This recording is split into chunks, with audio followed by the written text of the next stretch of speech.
went up inside, and one of my friends knocked on the door and had ended up shooting 3 young men inside the house. They call me a listener, they say that I should start to explore everything. Oh, I may be a listener and maybe I should. There's joy in the message I bring. ShaneTrain, ShaneTrain. I am free and at ease, I record what I please. ShaneTrain, ShaneTrain, ShaneTrain. Welcome to the ShaneTrain. You're listening to a little bit of a revised intro on this episode. When I first recorded it, I said, we're interviewing a murderer. And it, honestly, I sent it off to Quan, who is the guy we're talking to today.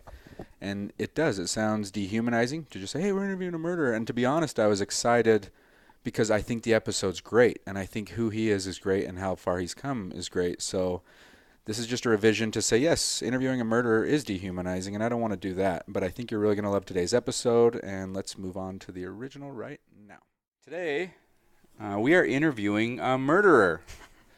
And that sounds so dark, because this guy is so cool. I'm pretty sure he's a person, no? He is. Okay. And I felt like the title needed to be a little hooky, but this guy's so much more than his past, like we all are. And this was kind of a while ago.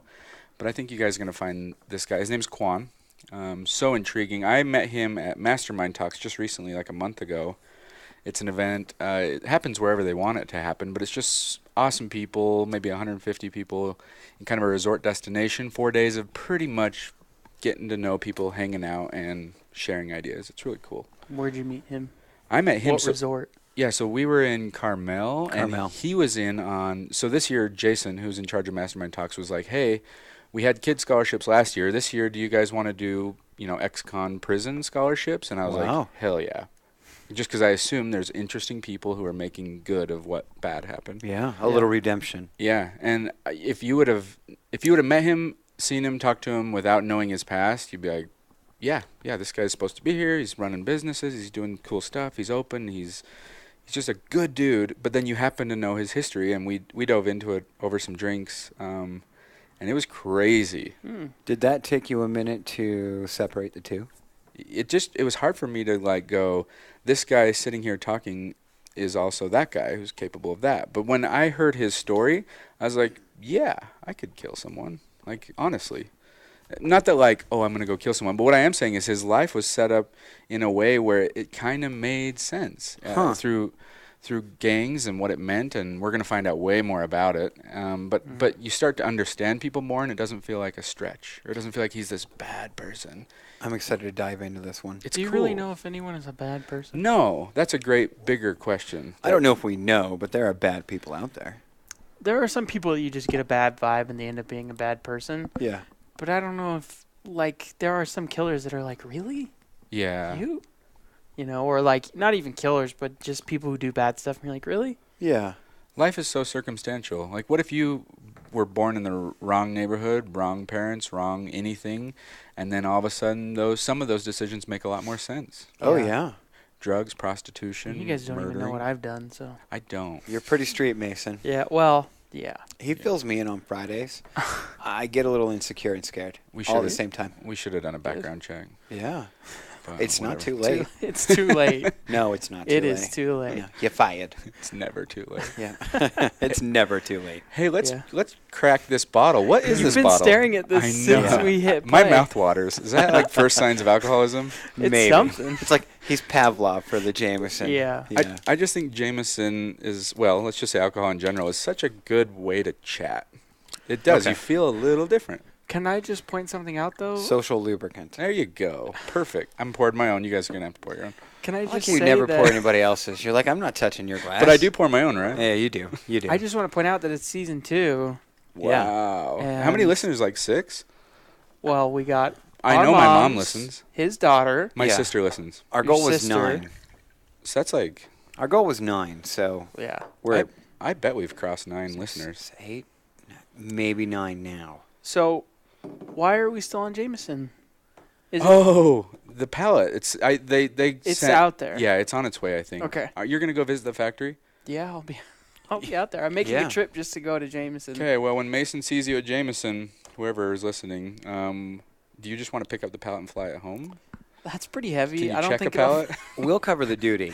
Oh, you really? gotta get it here. Okay. You said duty. I am literally spending my own money to go to Jameson's. To So, demand a sponsorship. like, Well, so they're gonna ShaneTrain is not paying a dime. That's so Well, Jameson's going to have to reimburse you for Yeah. that. We don't have to cover Okay. that. It's I- their fault Yeah. that you have to go pick it up. Well, I only got one way because I just expect them to buy me return. They better. Ticket return. so So, committed. If they don't, have them call me. okay. I'll make sure to I give was them going a to hit nice Guinness, too, talking because to. they're, like, right there. They can be season 3. Yeah, but I don't want to Yeah. move on to Let's put them in a Guinness. bidding war. Okay. I got to lift my headphones up.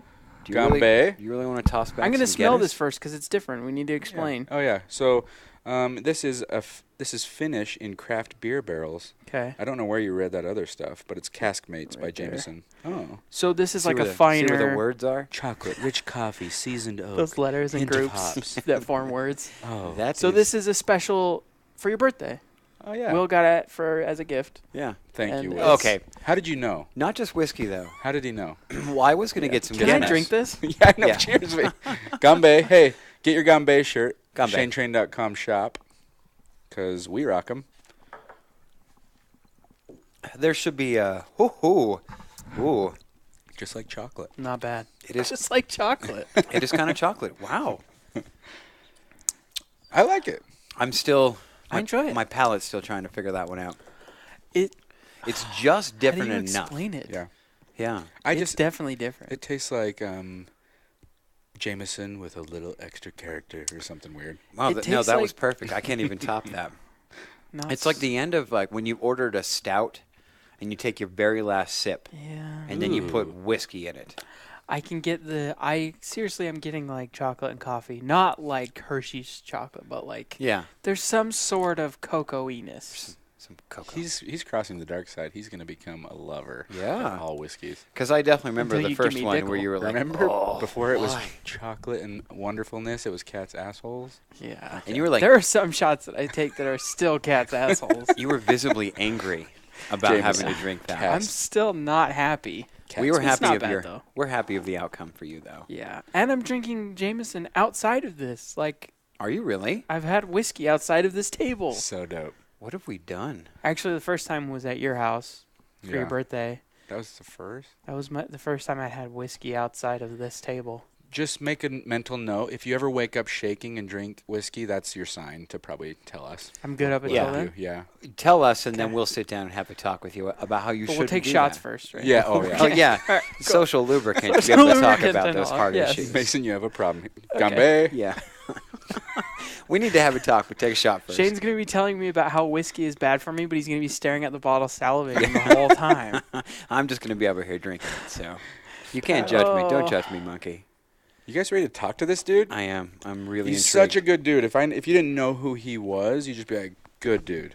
I'm going to just make sure he is ready and prepped, and then Mason's on the connection detail. Will's on the board. On the Dude, board. You're the disc jockey. You know, I like this. You're the do not say disc I know. jockey ever Have you- again. No, okay, but Shane knob can. jockey. No, he can because of my background. I did have a little bit of disc jockey in my The life. ice cream show.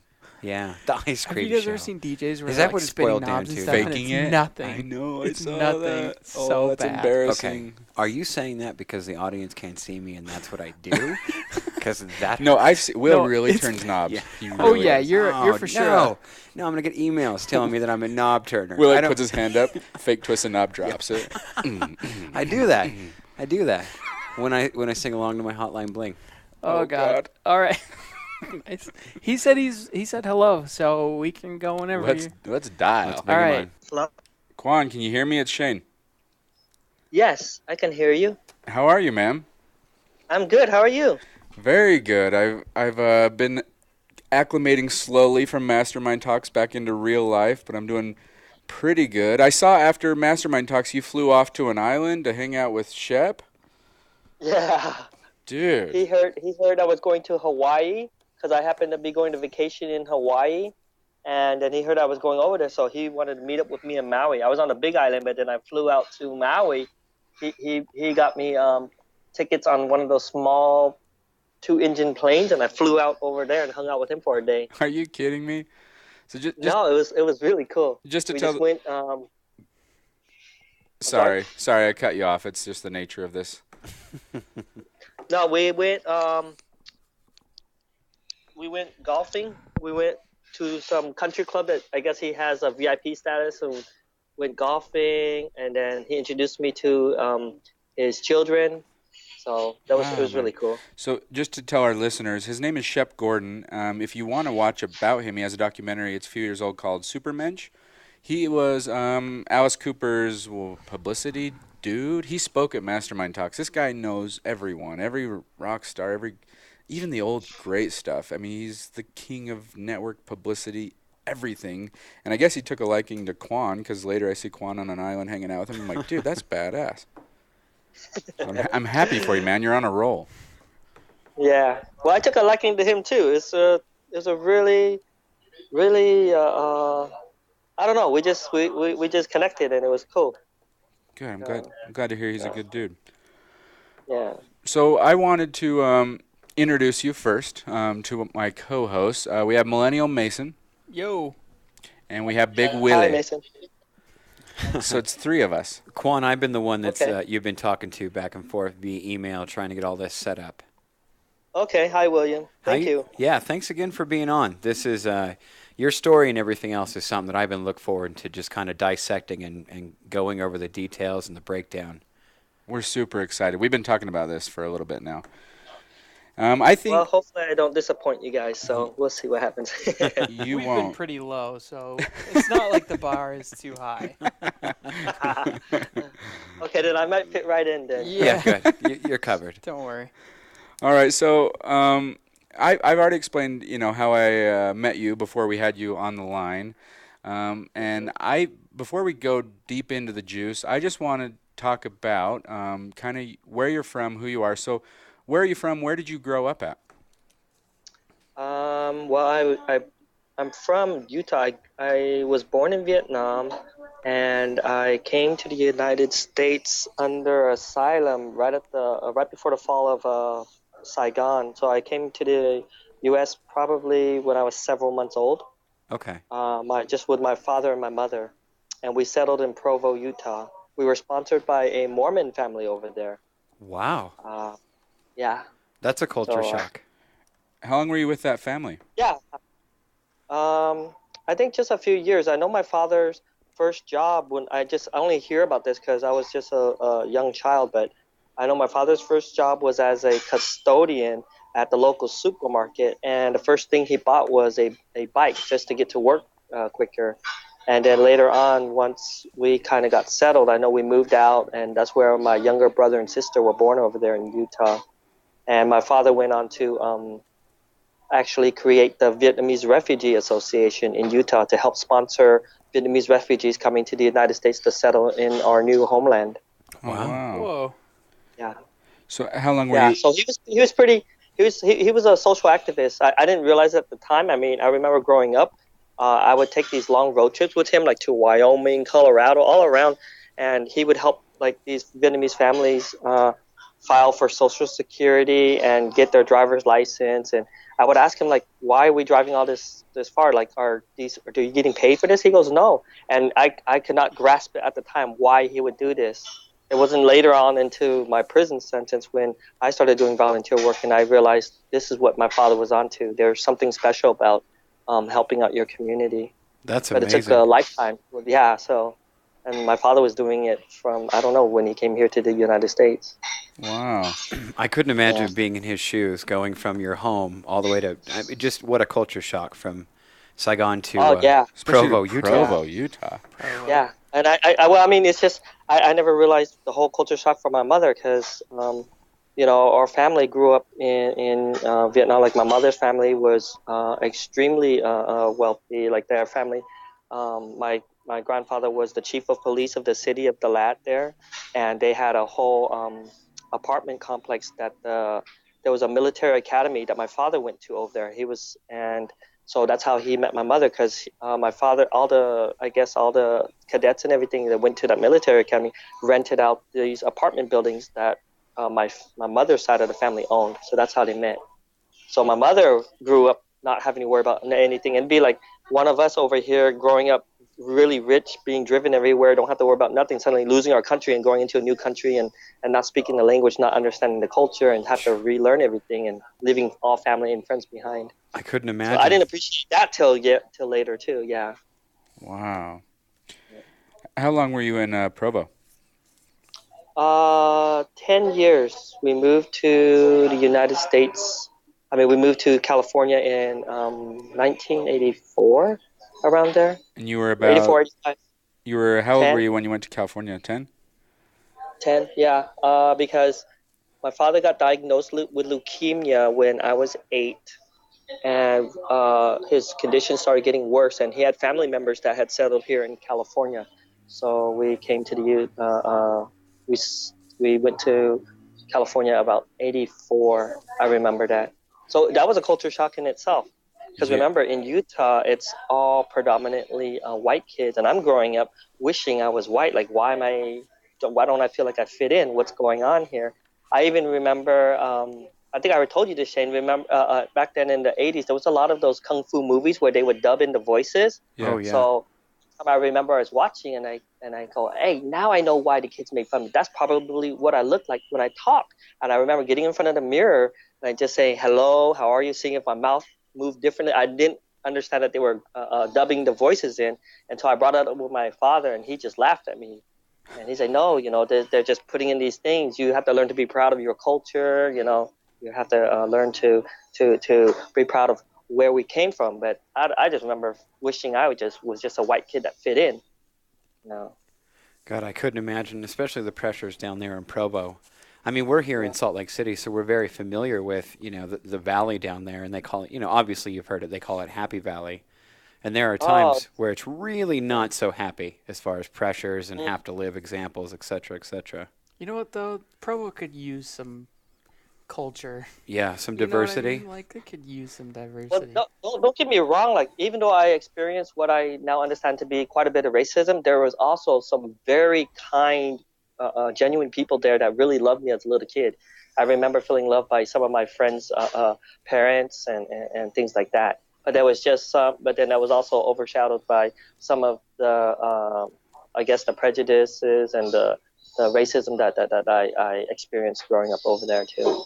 Now, so you remember, I mean, you grew up and you hit 10 years old when you were in Provo. When you left to go to California, did you carry some of that with you? I mean, when you look back and you think of kind of setting the stage for your life? Oh, yeah, absolutely. Because remember, growing up in Utah, I already had this seed planted in me, like something's wrong, why don't I fit in? Mm-hmm. And then when I go to California, it was always this little part of me that felt like, kind of nervous around other kids, because I like some to stick out. So then I don't know, I always thought I felt like I stuck out or people look at me. But then when I came here to California, this was the first time I went to school with other Vietnamese kids, because that's when the first wave of the boat people were coming over from Vietnam in the early 80s. So just remember, during that time, the people that are coming over, they had no paperwork. So let's just say a parent has his child and they're maybe 16, 17 years old. The parents at the time were saying these kids were maybe 11 or 12. Because I remember I went to school with some kids and they say, oh, what's your, how old are you? And I remember distinctly saying, I'm 11. And the other kids, well, what about your Vietnamese age? And I said, what do you mean? I'm 11. And I said, why? What is your Viet? And they said, oh, I'm 15. I'm 16.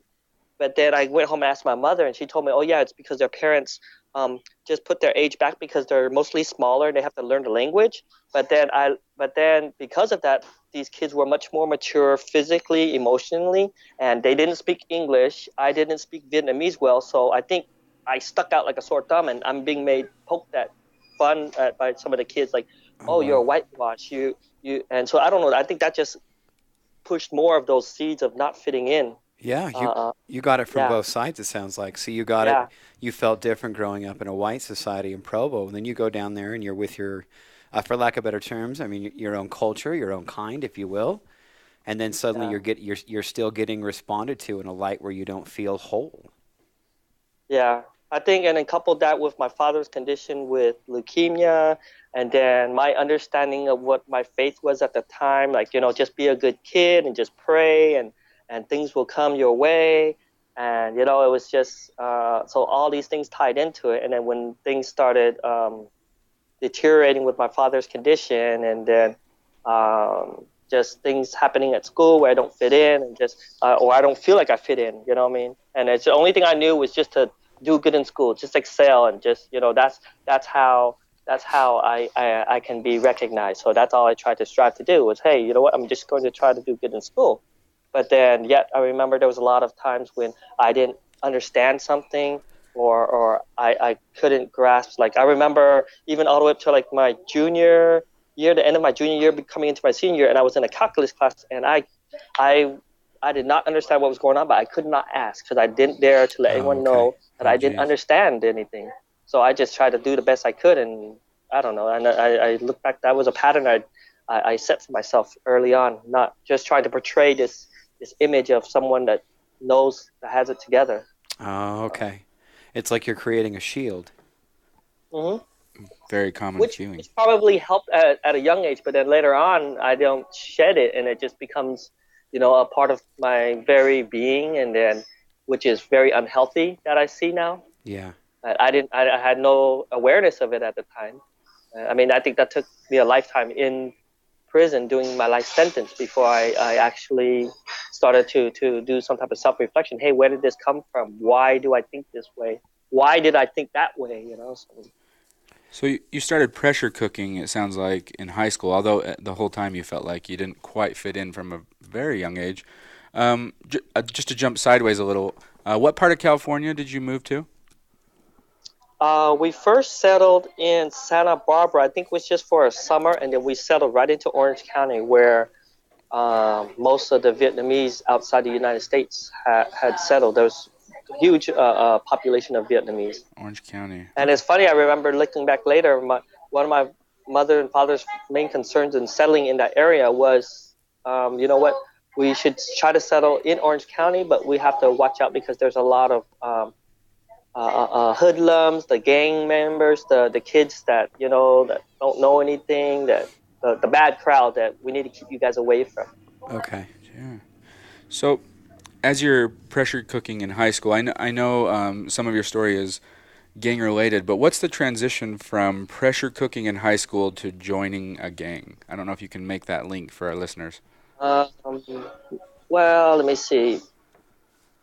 I'll try to make it brief. I mean, it was a lot of things that tied into it, but it's like, it's just built on built on built, because I don't think it's like one day I switch on a light and I decide to become a gang member. It's all the childhood seeds of not fitting in, not feeling accepted.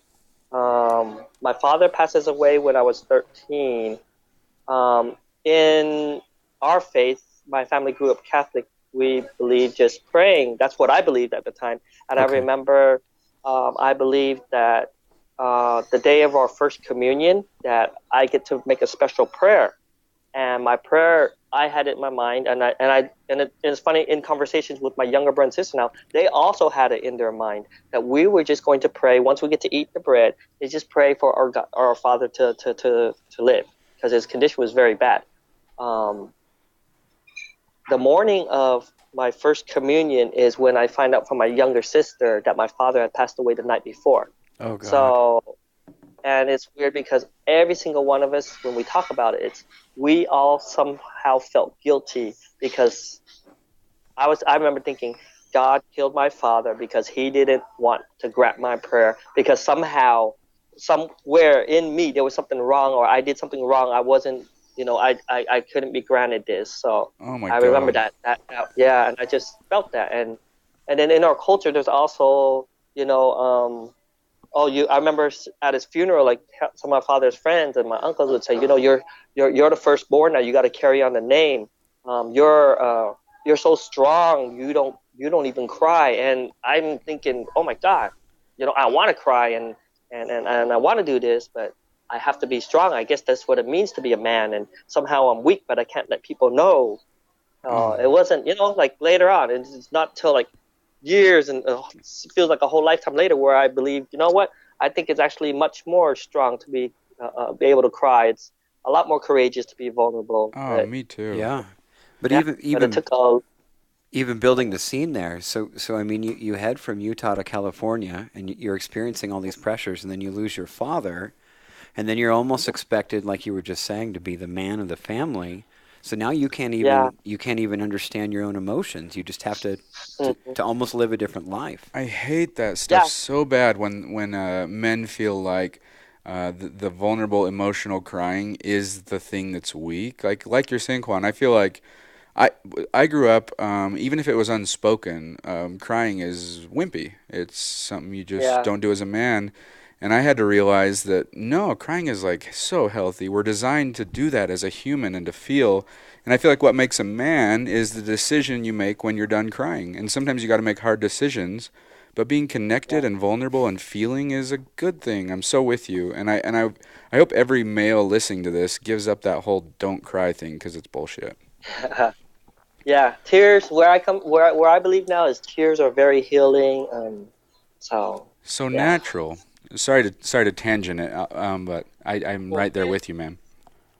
Mm-hmm. So what? So let me see.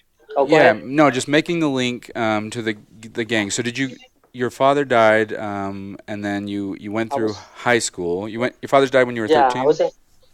Yeah. So the summer of my 8th grade year, so I went into high school with these feelings of, I look back now, I never properly grieved his death. It was just, shoved into a small corner. I don't talk about it. And, when people ask, oh yeah, my father died, he died from leukemia. I don't talk, oh, how do you feel? Oh, he passed away. I don't talk about my feelings. I don't talk about it. And it's just, just something that's there at the back of my mind. And I don't dare to touch it. I don't dare to look under it. I don't dare to go anywhere near those feelings. Which is not healthy to begin with. I get into high school. Yeah. And of course, the pressure of carrying on the family name and being recognized and excelling in school, those are all there. But also at the time, our family, because my father passed away, he was the breadwinner. My mom's just barely finds a job, and we were basically on welfare. So, I mean, I grew up working, so did my younger brother. I think I remember from, I don't know what age, on perhaps 11, 12, we had to buy our own shoes and clothes for school. Wow. So I just started working as a young kid, but we were already working, but then we also started hustling for what we needed. So it's like you had to stop being a kid. Yeah, that's heavy.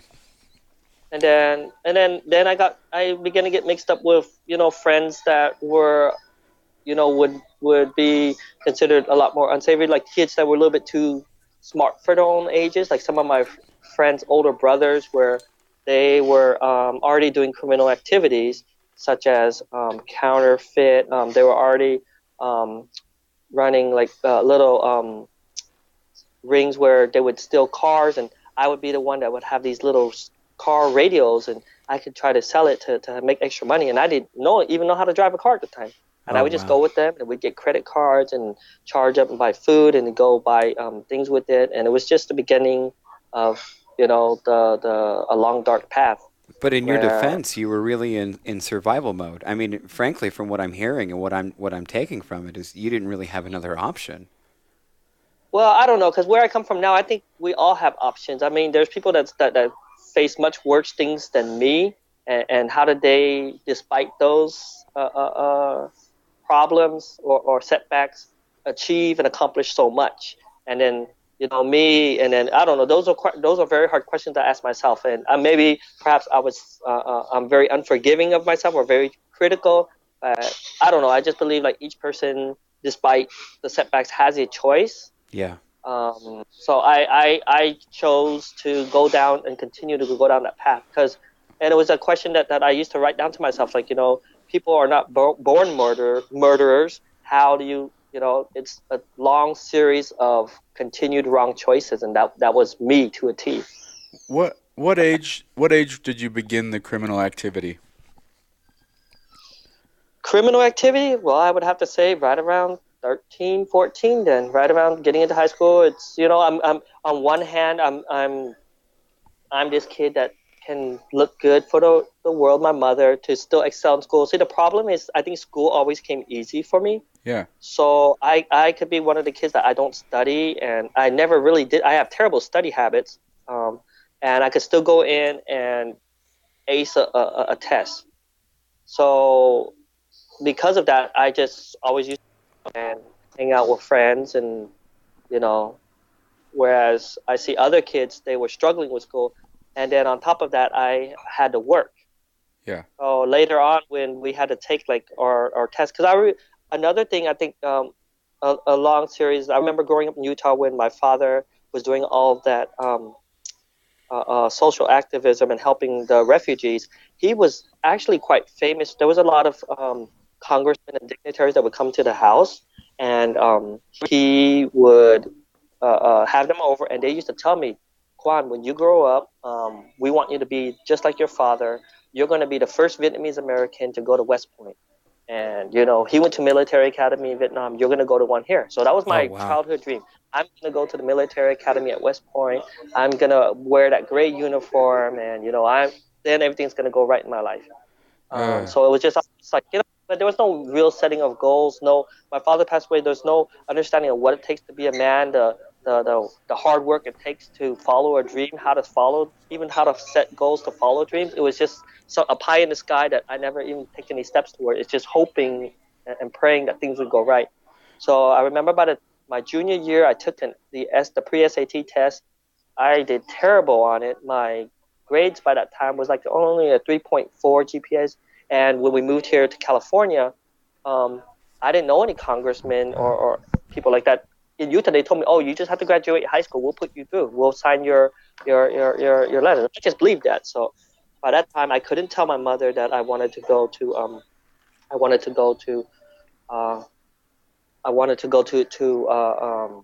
I mean, I wasn't going to make it. And then from there, I remember filling out this ROTC card. And give me 5 minutes, Caesar. I filled out this ROTC card because I go, you know, if I can't get into the military that way, I'll become an officer this way. Okay. They called my house, and my mom says, why are these ROTC people calling? You're supposed to go to West Point. You don't talk to these people. Oh, wow. You don't come. And it was, so I couldn't say, oh my God, because I'm afraid I'm not going to make it. And, you know, so I just go, oh, I don't know why they called. But I knew why they called because I filled out the card. So I didn't call them back. I didn't go to the ROTC in my junior year. By that time, it was just, my life just seemed like too much on me. I had put all these pressure onto myself. Yeah. And, so that was just, I remember there was only one outlet that I had was I enjoyed wrestling in high school when I got involved in sports. So suddenly it's a team sport and I get to be part of something positive. But up to that, there was really nothing else that I really looked forward to. You know, just hanging out with me, my brother, and or friends. But on top of having to be the man of the house. Right into the beginning of our senior year, we had my brother and I and our friends had made quite a name for ourselves in high school. It was like, you know, the cool bad kids. And like the cool kids that were kind of bad, and then there were some skinheads, self-proclaimed skinheads that went to the continuation school next to us, and they had called my house and threatened my mom, and said, you know, like they called. She picked up the phone, says, "Go back to your country. We're gonna come kill you, gook." It's like a bunch of racist terms. My mom gets terrified. Damn. Gives the phone to my brother. My brother listens to them, and then he calls me, says, oh, you know, so-and-so called our house, just threatened mom. My senior year in high school, I had a friend that had a 22 gun, and we thought we were the coolest kids in school because we carried it around. We had one gun, and everything out of our mouth by that time was, oh, we'll just shoot him up. We'll just shoot him up. And we had never shot anybody in our lives. So when they called and said that, then they came to my work. I was working at Subways at the time, and I said, oh, well, let's wait till I get off and we'll shoot him up. I asked my coworker. She draws me a map of where they live, and I say, okay, come pick me up when I get off work. And then I get off work at 10 o'clock. They didn't come pick me up. I went home. I find out my brother and two of my friends had actually found the house. They went up inside, and one of my friends knocked on the door and had ended up shooting 3 young men inside the house. Holy shit. Whoa. Yeah, they shot 3 young men in the house. Fortunately, they all survived. Within 2 weeks, they arrested both me and my brother. I had carried a chip on my shoulder for years, feeling indignant. Like, how did I get arrested? I wasn't there. I wasn't involved. Um, and I think that's where a lot of my anger at the world and criminal justice system and just society in general was really ingrained. Is right when I went to juvenile hall, and then later on to California Youth Authority. All my friends around me knew my case, knew my brother, and they all told me, "You're a victim," and I loved it. I loved that victim role. So I used to tell myself, "Yeah, you know what? I shouldn't have done this." And then this is why I didn't achieve my dreams of getting to West Point. And this is why my life went wrong. And so then I just got out, I think like 2.5 years later. And by that time, I had got mixed up with a lot of Vietnamese gang members inside the prison system. And I just gravitated to them. And we just got along. And suddenly I felt like, hey, you know what? For once, I feel like I fit in. I feel accepted by my own people. This is where I'm supposed to be, and this is where my life is. You know, from an outside perception, all of that just makes sense. I mean, you're already guarded and jaded, and you were prosecuted for something that you didn't do. So if you're already pissed off and you're feeling like the victim, of course you're going to be, you're going to start hanging around with people who are going to be pissed off themselves, and you're going to want a little bit of vengeance, if you will. Yeah. Let me ask you a question, though. Are there Vietnamese gangs? Like, is there a big Vietnamese gang? Like, there's... In Orange County? Yes. In Orange County back in the 90s, the early 90s, there were so many Vietnamese gangs in this area. Really? I think one time I read of some report, there was like in the city, in Orange County, like in like this area called Little Saigon. I think they said something like close to 100 and something different gangs in like six cities. Holy cow. 7 cities, and it was Vietnamese, and at the time I think it was just a bunch of kids that were with no identity and no understanding of where we are in this new country of ours, and everyone wants to just band together, but yet then we start inflicting a lot of violence on each other, and it's about ego and pride and gang name and things like that. You know what? That sounds just like the mafia. You know, the mafia came over here from Italy, and they were being treated unfairly, so they started a family of Italians. Kind of roll with your own. Yeah. Yeah. But then they end up inflicting a lot of pain and destruction in their own communities. Yeah. Just like I see it. I think perhaps if I don't know any studies on it, so I wouldn't know, but I just think any type of culture shock in a new immigrant community trying to adjust or trying to feel like they fit in and just trying to find their roots, I think a lot of it can cause a lot of gang, I guess the gangs to thrive in those communities. Because now I come out of prison 16, 17 years later, and I see it's not like that at all in this area. Like the gangs is not like back then. Like, it's basically non-existent. See, that's really good to hear. Then that's really good to hear. So hey, can I interrupt real quick, Quan? Yeah. Just checking. Is there any quieter place where you're at? If not, we can keep recording.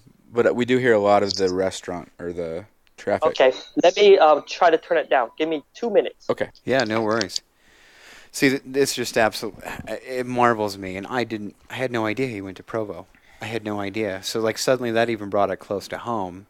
We started a lot in the California part, like when it was getting pressure cook style. Okay. So he served a first stint. Yeah. Okay, I want to hear, how long was the first stint? How long was he out? And then we got it. I mean, it gets crazy. Yeah, see, and that's what I want to know. So, like, obviously you've got the whole stage is set. Of like you're already feeling upset, you're already feeling ripped off. It's making a lot of sense. Yeah. Yeah. Totally. Okay, is that better? Oh, it's perfect. Way better. Yeah. Okay. I had to turn it down. The guys in the back I turned it up. Oh. Our listeners are thankful. No worries. Yeah, thanks, ma'am. Okay. I'm sorry. I didn't know that it was carried. I tried to sit in somewhere it's quiet because outside it's like very hot right now. Oh yeah. I'm hearing air conditioning. Yeah. Yeah, you need air conditioning. It wasn't that loud. It was just every once in a while. Yeah, it would just kind of peak now and then. Yeah, no worries. Thanks for doing that. I don't want to mess up where we were, but there was 2 stints. So what was your first term when you were? Did you go to prison or jail? went to juvenile hall, and I ended up pleading guilty to conspiracy to commit a crime. At first, they had charged me with 3 counts of attempted murder. Holy shit. I ended up pleading guilty to conspiracy to commit a crime. They gave me 7 years in the California Youth Authority. I did, I think, like 2.5 total, something like that. And wow. then I got out. By that time, I started hanging out with friends that I had met in there, and we basically called each other up, and I think that is how our gang formed, because we were always together. My friend has some beef with somebody, we end up getting in a fight. People go, oh, that group right there, and then and then we fight with a different group, and then suddenly it's that's just what you our do. group against them, and it's Now, how old were you? That was How old were you when you came out the first time? when I went in, I was 17. I got out, like, I think I had just turned 19, or I was about to turn 19. Okay, so you're right in the prime age to just kind of go back and, I mean, you're going to do you from here on out. You're already pissed off. Those are wild times anyways. Yeah. Yeah. Hey, I remember I got violated 2 times for gang and gun violations. Hanging out with my friends that we're in a parking lot. We have guns in the car. I wasn't in the car. My parole officer violates me for being in the vicinity, and I argue it, saying I don't know those guys, knowing damn well I did know them. By this time, it's okay. I'm gonna do whatever I can to get away. I have fun. I'm recognized. We go out, and so I had violated twice like that. The second violation, they did catch me. I was in the car with my friends. We were going up into the mountains to go shooting, because we had just got a bunch of guns at the time. We were in the midst of what would have to be a gang war with several other gangs. So we just got a whole bunch of different guns, and we wanted to test them all out. So we went up to the mountains, bought a lot of ammunition, and then our car gets pulled over, and there's all these ammunition in the car. Oh, no. Shit. Yeah, I get violated because I'm on parole. My friend beats it on a technicality because they never had search and seizure status. He never gave them permission to search the car. They still went in anyway. So it was like this whole technical thing. So I get violated. I come out 2 years later. I think by that time I'm 22. So you went back in for 2 years, is what you're saying? Yeah. Dude. 2 years. Oh my God. And on a gun violation on that, and in between, when I had got out when I was 19, I actually went back to school. I went to college, and I was actually doing well in college. Whereas for the first time in my life, I actually felt smart. Up until that time, I never felt like I was smart. But in college, I you know what? I can hold my own against these guys. I can write just as good. I can test better than most of them. Hey, I guess I am not dumb. I guess I am pretty intelligent. But then the gang lifestyle at the time was very attractive to me. I think also on top of that, there was a very shallow part of me that felt very recognized in the gang, because in the gang, my friends can talk about me. Hey, Quan is actually really smart. He goes to college and he has a job. Oh, and plus he's one of the craziest members in the gang. He's the one that's willing to do everything. So how was that living? How was that living 2 different lives? There's always been a part of me that can compartmentalize things. Like, okay, this is the role I have to play here. This is the role I have to do there. When I'm with my mother, I have to play this role. When I'm with this person, I have to put on this face. And I think I learned that at an early age with just even the simple thing of my father's death and portraying that everything is fine. So it just became second nature for me, I guess. Okay. When I look at it now. Yeah, that's the only way I can describe it. So I grew up in living that skin. So it was just, okay, these are the parts of me that I'll show when I'm with this person. These are the parts of me I'll show when I'm this person. I guess that's the only way I can describe it. I mean, but that was all me, from a nice schoolboy to a very violent gang member. Damn. Now you mentioned your mom there. How was the relationship between you and your mom? Obviously, she knew you were in gangs and you were going in and out of, from juvie to, did you go to actual prison when you were, was it 20 then when you went back in? No, I went into it's called the California Youth Authority. So it was like, it's a in between stop between prison and juvenile hall. But it was actually they used to call it Gladiator School, but because most people coming out of the California Youth Authority and tend to be a lot more violent. I remember my whole group of friends that we all knew each other in there. I think there were about 8, 9 of us that were fairly close.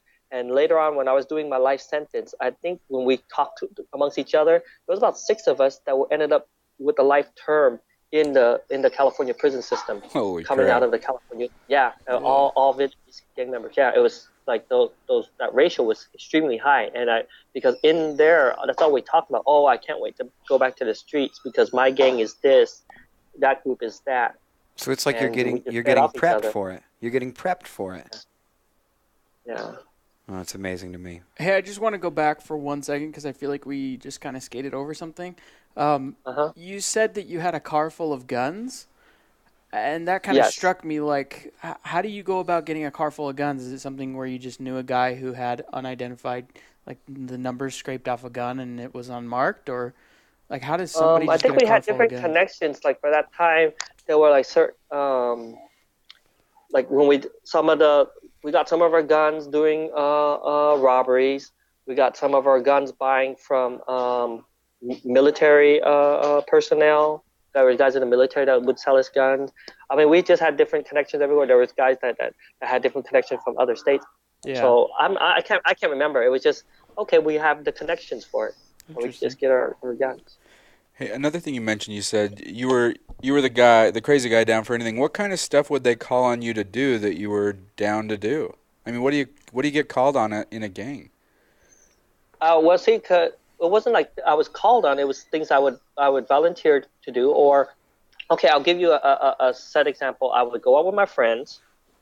We'll go to a pool hall. We'll go to a nightclub or something. Another group of guys is over there, or we know it's our enemies. Okay, and it would be me and maybe 1 or 2 other of my homies that used to be known as the Triggermen. We'd be okay. That's them right there. Okay, and we would just wait for them to leave, or we would get in our cars and we would start shooting at them. It was like it just became like very second nature, especially in Orange County during that time. Just shoot at I them. mean, the Shooters. parole board asked me this. Yeah, we were the shooters. They would ask, like, how many times was this the first time you ever shot anybody? And I told them at board, I said, no, it was not. And it was like, I remember the commissioner had asked, like, well, how many times have you been involved in shootings? And I knew that question was going to come up, and I know, like, most men, it's a human tendency to want to minimize, like, how evil you are or how despicable. But I go, you know what? I've shot at least 7, 8 times, if not more. I just left it at that. But Dude. it was, I feel like the stage is set, the picture is painted. I think we understand who you are up to that point, where you came from, why you were there. I think if you're up for it, I'd like to hear what sent you to prison for your life sentence. And I mean, we've talked one-on-one, but I would like to just hear it again. So what was the event, or what was the day, and how did it go down? Okay. Well, so I had paroled, and I finally got a job at the Gallup organization, and I was going to college at the time, and I was still involved with the gang. I actually ended up being one of their top interviewers. I got 1998 Interviewer of the Year award. I was doing Microsoft's exit interviews. So anybody leaving Bill Gates' company at the time, they contracted with us to do the exit interviews with all their engineers, and I was one of the main interviewers that got to do that. It was a huge honor. Wow. And I was really good at my job. So they had asked me to interview for the management position. It was over 300 interviewers. It was growing so fast for Gallup at the time. And so I go, you know what? Yes, finally something's going to go right in my life for once. And this is what I'm supposed to be doing. And I took the interview, and that interview was very different from other interviews I've ever taken, because they were just asking psychological questions, like, what do you think about when you go home at night? what color does this feeling think of? What when you think of this word, what do you think of? And it was all things to do with me, my personality, my thoughts. Um, so I took the interview, and it was like a month and a half, 2 months later, they came back and they called me in the office, and my manager says, Quan, we just came back with the results, and I'm so sorry, but they say that you would not be a fit. And up until that point in my life, I can look back and say, there's always a reason that I could blame for everything else. Yeah. But when that happened, how could I blame, oh, it's because these were questions based on my thinking and my thought, and I could not deal with it. I remember I felt so ashamed, and all these dreams that I thought finally my life's going to go right went down the tube. I remember I did not tell my mother about it. I didn't tell my girlfriend about it. I went straight down to the bar, and I just drank. And it was within a week and a half, I went up to the nightclub up in Los Angeles with my friends. And I remember I called them up. I said, hey, let's go drinking. It was my excuse to want to go drinking.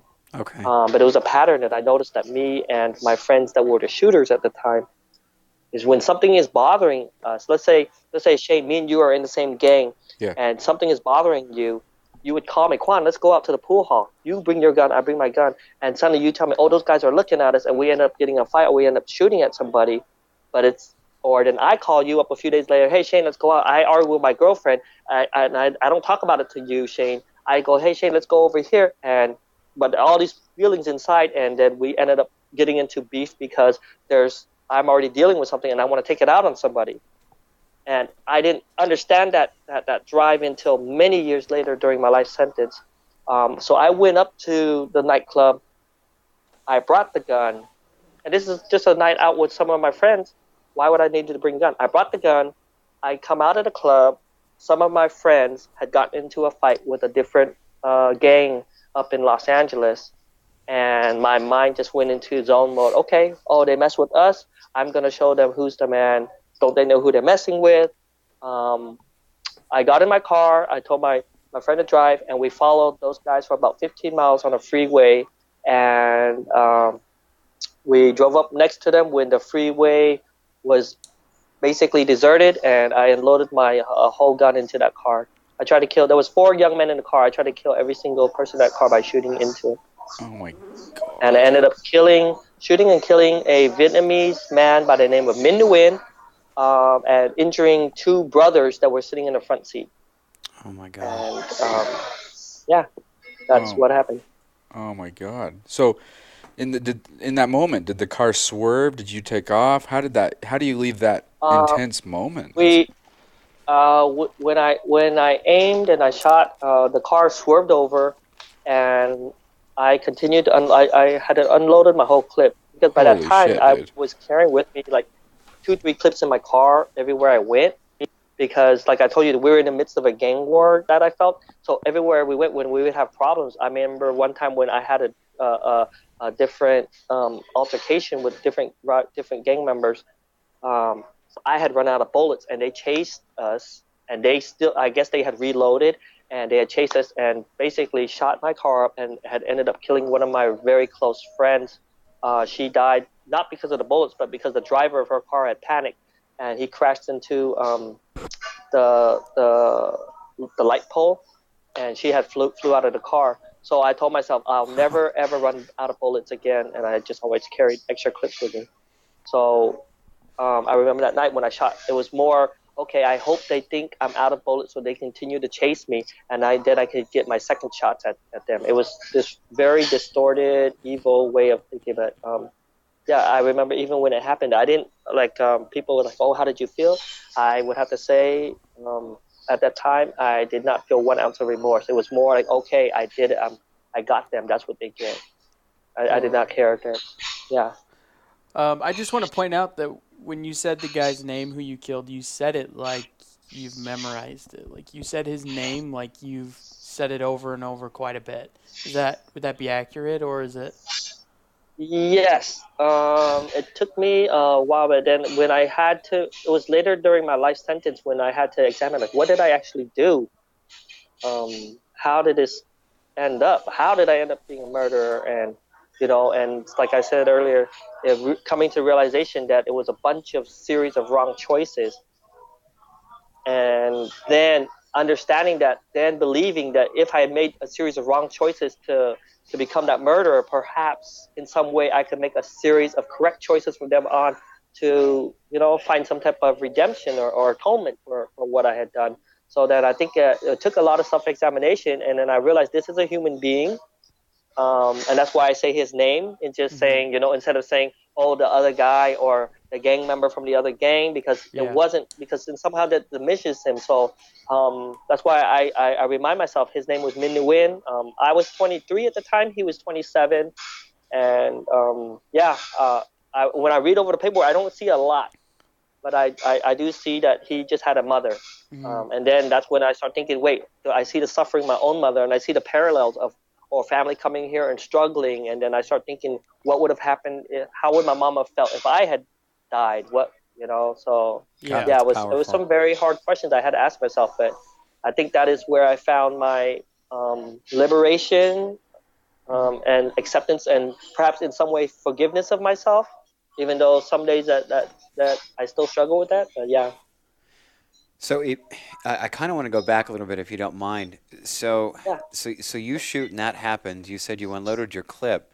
Where did you go? I mean, what do you do after something like that? I was in the car with a couple other people, and there was another car that was ahead of me. They had called, and I remember when we did the shooting, because it was so loud in my ears, I thought for sure that they heard what happened. The other car had called me. It was and they asked, "Hey, you know what? Where you guys at? We lost you on the freeway." And that's when I realized, hey, you know what? That whole car didn't know what happened. Okay. So I told everybody in my car, look, we don't talk about it. Let's meet them at the cafe, because I want to get everybody out of my car. And then I remember I told everyone in the car, look for shell casings. Wipe them down and throw them out. And I told myself I'm going to get rid of the gun. So we met up at a cafe shop, and everybody that was in my car got out, and nobody ever talked about it. It was the next day, I think they raided one of my friends' homes, because before they got shot, these guys had actually wrote down the license plate of the other car, because they were following the other car.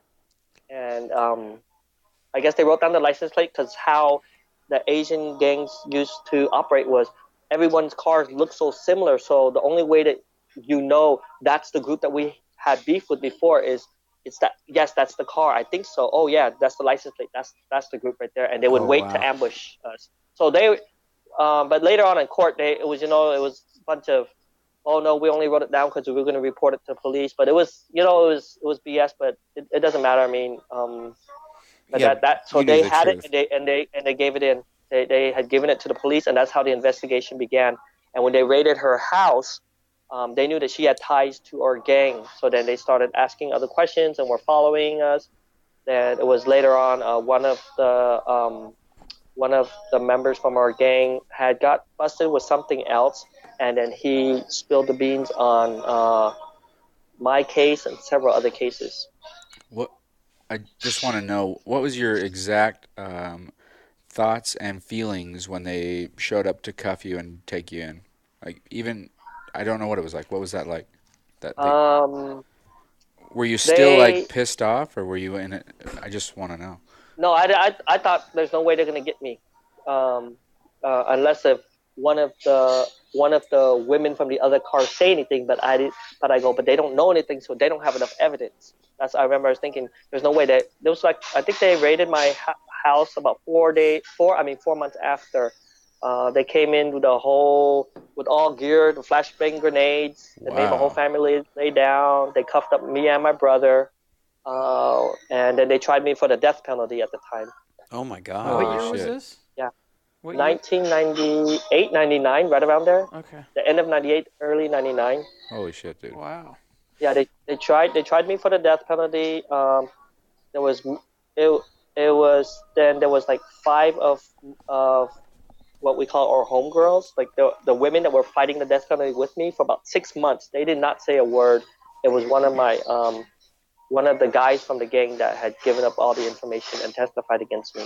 Oh, damn. But the death penalty committee reviewed it. They said it's not a death penalty case, but they still tried me for life without parole.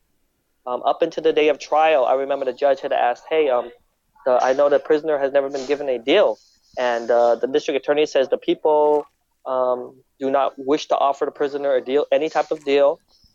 We want to give him life without the possibility of parole.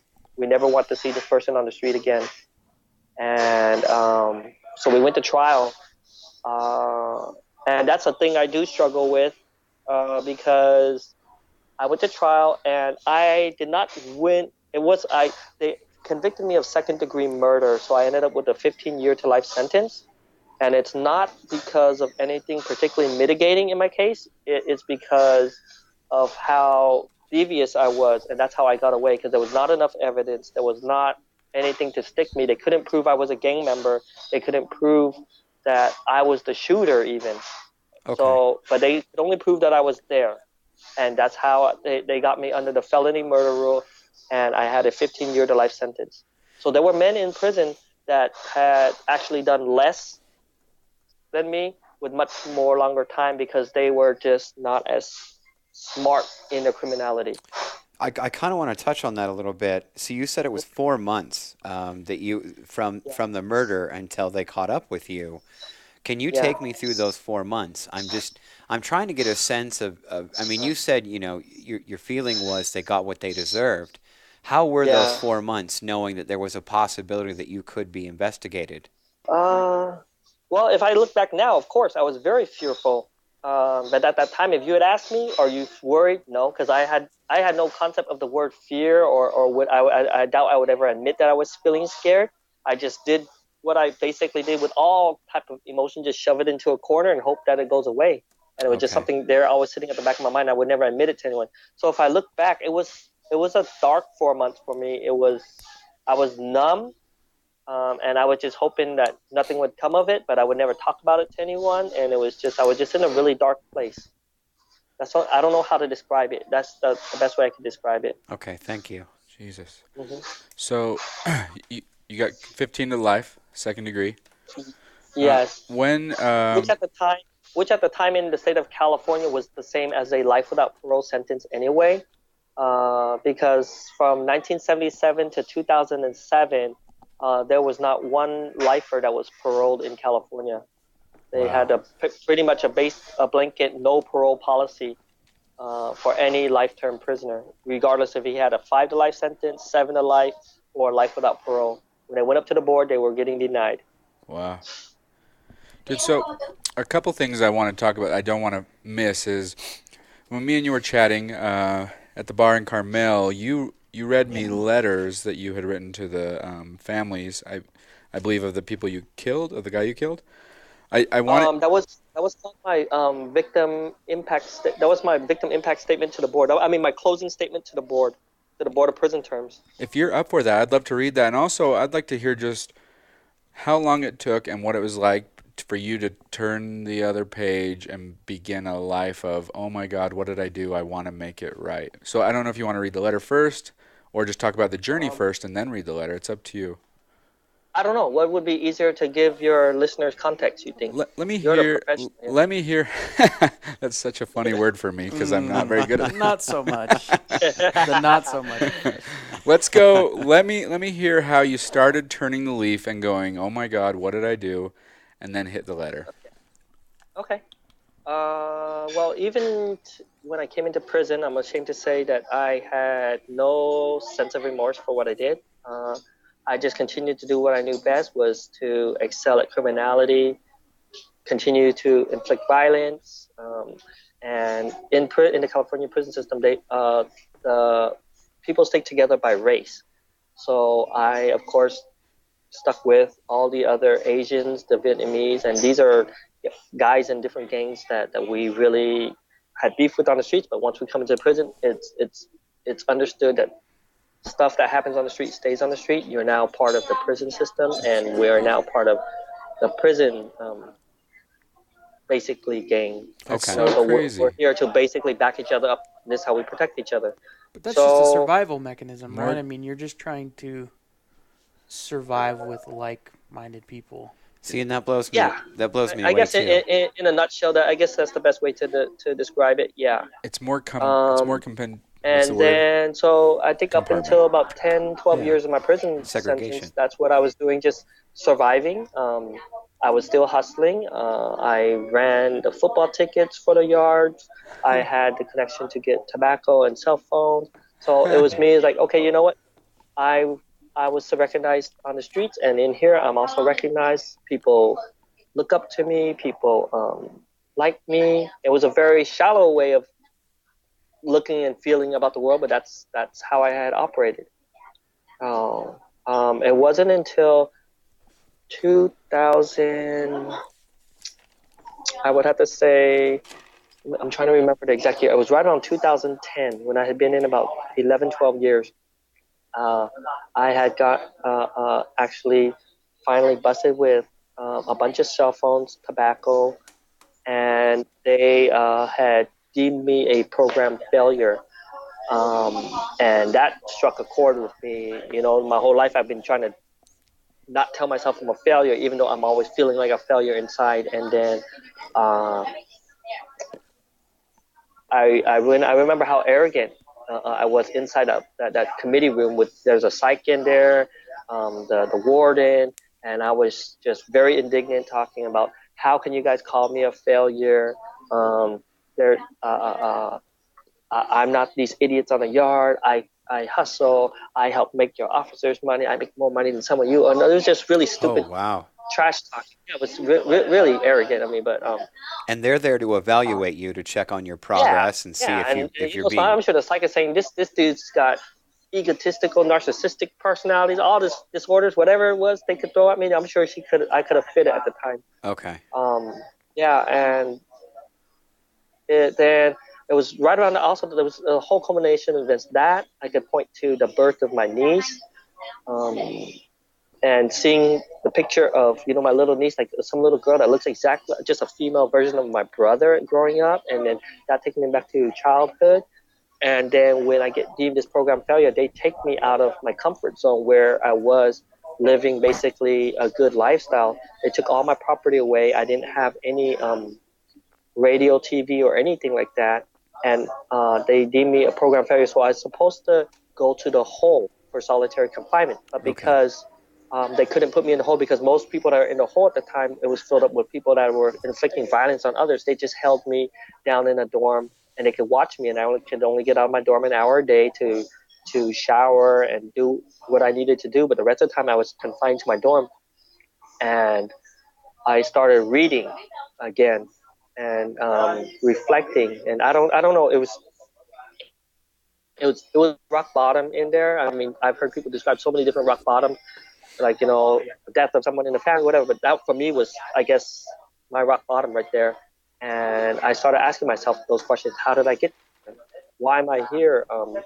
I know I'm not meant to die in prison. Is this what my life is about? Like, is this what my life is? Is this the mark I'm going to leave in the world? Okay. And then reflecting that with what my father had done in his, I think, 38 years on the earth, and remembering his funeral and how many people's lives he touched. And then I contrasted that with the destruction that I had done in my, by that time, I think I was right around the age that he died. So I was asking myself, like, look at what my father created and look at what I destroyed. And it was really humbling for me. Like, what happened here? How did I end up here?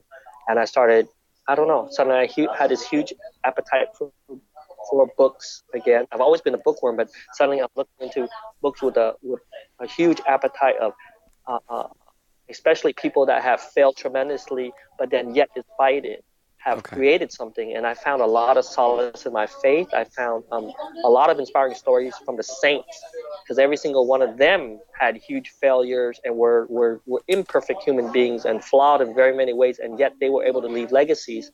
And then I started telling myself, how can I leave a legacy? What can I do while I'm in prison? If I'm meant to die, how can I touch people around me? And it was, I don't know. It was questions like that really shifted my mindset. And then suddenly I'm thinking, wait, am I meant to be here? Yeah. And if I am, does that mean that I'm meant to die in this way, or can I live life in a different way? And suddenly prison did not seem like prison to me. Suddenly it became a place where, maybe I can remake myself. Maybe I can become a better person in some way. And it was weird, Shane, because suddenly I remember when I had that shift, just a small, subtle shift in the way I wanted to view my life. I could go out to the yard and suddenly I heard birds chirping for probably the first time in 12, 13 years. Oh, wow. And I saw the sun shining on the dew of the morning grass. And it was the craziest feeling. Despite I saw the sparrows sitting on the razor wire and I could see it, and it didn't seem like a place of punishment for me. I saw it as a place where, I can remake myself. I can make myself a better person. And that's what I try to do. I think from 2010 on, that was like my goal was, I'm going to make myself a better person, and I'm going to touch people's lives despite what I did. I'm going to make things better. That's fantastic. So is that when you started to feel remorse, if you will? I mean, when they put you down in that dorm and you were alone? Yes, that was let me go outside because there's some customers that came in that are a little loud. So we should catch our audience up just so they know why there's a little bit of feedback. Well, we were lucky enough to pull you away from work to do this, so there's some background noise, and we just want to thank everybody for their understanding. For sure. Okay. Oh, this is better. The sun's not shining directly here no more, so I'm sitting outside. It's nice and quiet. Oh, nice. Good. Thanks for flattering us and moving a little bit. I sure appreciate it. So you're down there in confinement then. I kind of I would like to understand the feeling of remorse. I mean, you went in, Yeah. I mean, let's just be honest here, a hardened criminal. And you didn't feel remorse. I'm not proud of what you did, but it is what it is. So how did that feel when you started to feel that, not only forgiveness for yourself, but an understanding really of what you did? Well, I think the first step was to properly grieve my father's death, because I think that's where the beginning of it, of my emotionless part of me. Okay. And then understanding root causes of why I have this need to feel accepted or recognized, and then seeing where those seeds were planted, and then seeing how they were tied into the very fabric of how I think, and how they were ingrained in, and then having to remove, I would have to say, like each strand of those, and realizing that it's fake, and I no longer need this, or I have to discard this. And the more I started questioning and I guess unraveling this whole web inside my head of my identity, I come to this, like, I remember this one point, and I was journaling to myself, and I remember thinking, you know what, up to this point in my life, I'm a fake, and I'm such a farce, and wow. But yet, should I proceed forward? And I remember it was so fearful for me because any sense of identity, no matter how fake to me, was better than no sense of identity at all. And I wanted to go back to, like, nah, I'll just take the easy route and revert. Okay. I would have to say it had to be God, people around me that at that time in the community that were on a similar path that supported me, and just, hey, you know what? And I just took a leap and had to remake myself. Well, you bring up God. I'd like to touch on that if we could. What was the God feeling there? I mean, if you could kind of go throughout those years, where was God, if you will, in your life? Or how was the feeling? He was there all along. I think that's the only way I could describe it. God was there all along for me. It was just for me to make my right choices and come back towards the light. That's the only way I could say it. It was, the sun was always shining, and I had been walking away from it, or I had been hiding in a rock. And now I was, embracing the warmth and going back towards it, and that's the only way I can describe it. I mean, I reaffirmed my faith. I choose to practice it in the Catholic Church, and then so I started reading the Bible with a different mentality. Like when reading, like, man, I wish I could have met this person.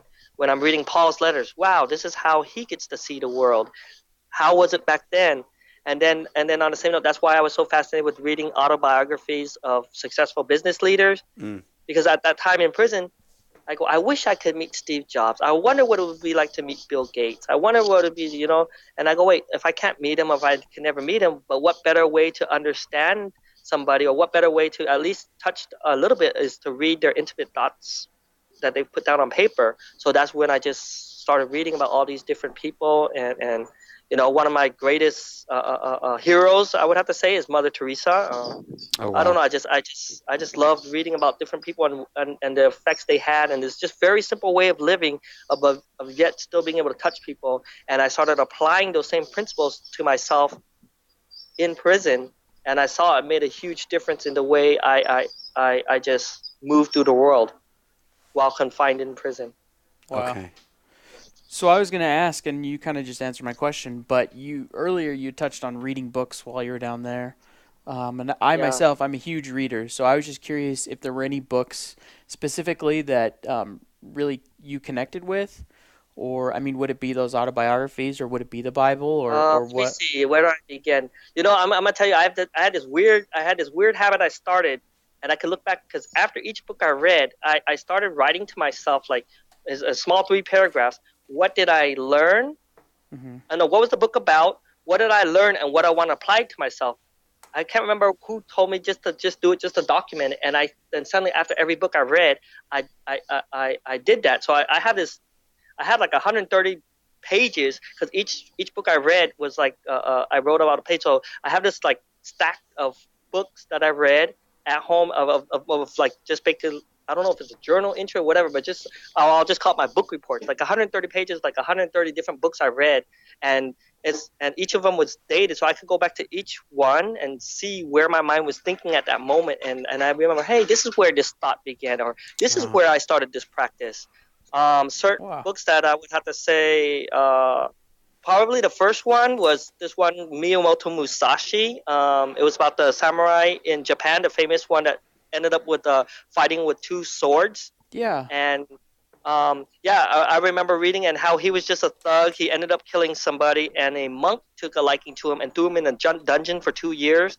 And he came out refined after those 2 years, and suddenly he went throughout Japan, but yet he had to slay a lot of demons from his past. And I go, hey, this is a great way for me to try to live. I have to slay demons in my past, but yet I could come out of this prison that I'm in refined. And so that's one. C.S. Lewis, Mere Christianity. It's a great book. I love that book. Yeah, that's an amazing which book. speaks about innumerable choices. I mean, I carry that passage about it's the it's the numerous choices you make over a lifetime that can turn you into a heavenly creature, or into I think we said devilish creature or something. One that's in harmony with the world, or one that's at war and angry with the world. I go, wow, and I love that book. I love Khalil Gibran, The Prophet. Jim Collins, Good to Great. I mean, I applied that to myself, not only to business, but how to make myself how to be a great human being instead of just a good human being. I don't know, the list goes on. I would just have to look through my list, but there's a whole bunch of different books that I love. But I would have to say, if I have to choose a person that I would love to try to follow and emulate, would have to be Mother Teresa. Just her simplicity in do small things with great love. Connecting in the present moment. I remember I could see it like just recently when my aunt passed away from cancer, and I see how my family interacts with her. They're unable to express emotion. They're unable to sit there with her and be still and listen. And I was able to sit there with her, and she's talking, and I can sit there and just rub her hands. I could rub her feet and just show her love. Like, I'm there with my love and my presence, and I love spending time with her. And it was because I learned that from Mother Teresa and what she was able to do. So I don't know. It was I can't choose a book, but there's a bunch of them that I really like. That's great. It's beautiful, man. We should we'll connect after this, and we'll list your favorite books on the episode page so people can check those out. Okay. I think that'd be cool for people. Hey, I don't want to forget, but when we were hanging out at the bar chatting, you busted out the letters that you read to the court. Would you mind reading that letter? Sure. Let me pull it up here. Is this a letter that you carry around? No joke. drinking, talking, and he gets his letter out, and it's like one of the deepest letters of a lifetime. And he reads it to me, and I was like, "Oh my God, dude!" Wow. And he just threw it out. I don't really know him deeply, and he's open, he's honest. I think what you're doing is true healing. It's just open honesty with everyone you meet and trying to help people, and it's true healing. Well, thank you. I don't know. I just realized somewhere that my goal is to leave a. When I was going through psychotherapy and they had us depict of how we want to live our life, and I would draw myself, and I see my footprints, but in each of my footprints was growing a flower. So I go, that's how I want to live my life, is to touch people in a way that can nurture, to grow, or to contribute some type of goodness to the world, and then hope that people can do the same. So I don't know. That's just how I would like to say I view life on a good day, when I can, remove everything else that's going on with me that's bad. So I can say you touch me that way. I've just realized that, like, it doesn't matter how dark, being open and honest and helping people understand is huge. And just after leaving our conversation, I was like, oh my God, what an amazing guy. But I think our listeners would love to hear the letter. Okay, I have the letter here. Including us three. Yeah. Okay. So, this is the letter. This is my closing statement to the Board of Prison Terms. On January 15, 1999, I shot and killed Mr. Min Nguyen and tried to shoot and kill his 3 friends, David Tran, Vincent Vivant Donegal, and Andrew Vivant Donegal. When I killed Mr. Min Nguyen, I did not harm only one human being. In the immediate aftermath of the shooting, his 3 friends had to witness him choking to death because the bullets that I shot punctured his lungs. They may have blamed themselves for his death and felt a roller coaster of emotions ranging from guilt and anger to hurt and fear and everything else in between. Their view of the world and their place in it was permanently altered. But these are only words on what I imagine the impact of my actions have had on each of them. I know full well that I am at best only scratching the surface of how much pain I have caused. Mr. Min Nguyen also had a mother named Julie Nguyen. She was never at my trial or any of my board hearings, so she has never had a voice in all this.